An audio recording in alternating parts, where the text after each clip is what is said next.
maxaad ka taqaanaa aqoonyahanka hubka u qaatay sidii ay dalkooda u difaaci lahaayeen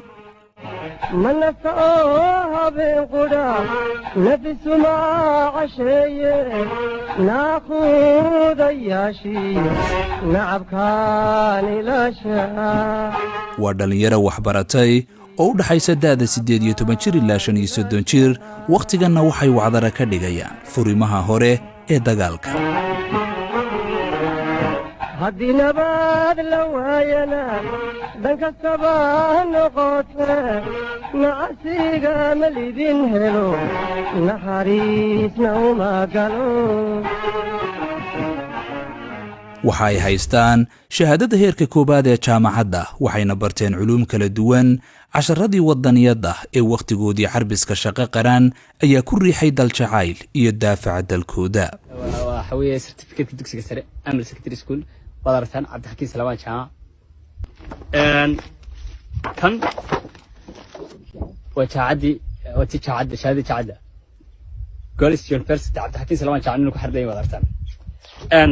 asayashe anagu taale wadankayga anagu dhalinyarhan kama hakranayno magaranaysa ay calaashaan inaan ugu shaqeyno qoriga iyo qalinkaba labadaba oo ugu shaqeynaa ku soo dhawaada xoga kooban oo ku saabsan haliyada da'da yar ee taariikhda qoraya waa mid ka mid ah himilada qaran ee dalkasti leeyahay helitaanka bulsho u xarbisan inay difaacdaan dalkooda markii loo baahdo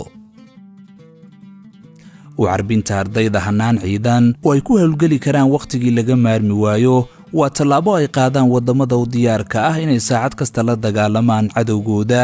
ee dejista istiraatiijiyadaha amni ee muddada fog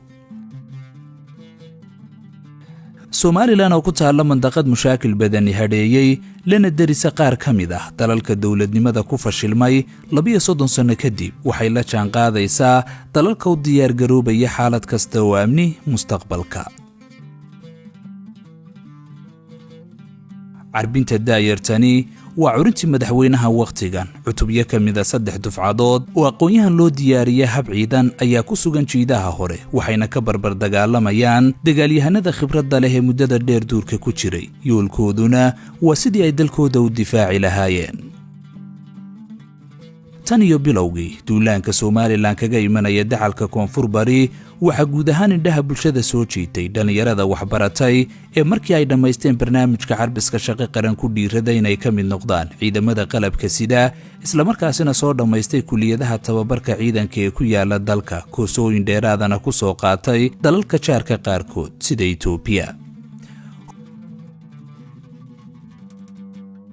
hogaaminta ciidanka ka hawlgelinta goobaha dagaalka qaadista weerarada qorshaysan iyo difaaca xuduudaha waa qayb ka mid ah koorsooyin ciidan oo ay qaateen haddana ay ku guda jiraan ka midhadhalintoodii xogo kooban oo laga helayo furimaha hore ee dagaalka ayaa muujinaya dhiiranaanta iyo geesinimada la yaab kale ee kumanaankan dhalinyarada ah ee ay ku wajaheen cadowgooda ee geeysiiyay guulaha la taaban karo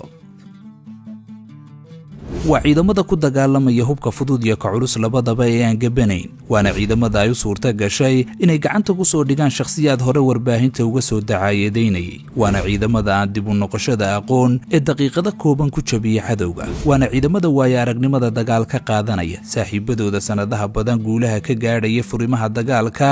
ee ay ka barbar dagaalamayaan waana ciidamada muddo ka badan 14 sano ay wax baranayeen kadib naftooda u huraya dalkooda iyo dadkooda ee shaqo qaran nidarban horow galay niyadaydu waa meel nidarban horow galay niyadaydu waa meel haddii aanan soo noqon calankayga nuuro allahayow ku nabadgeli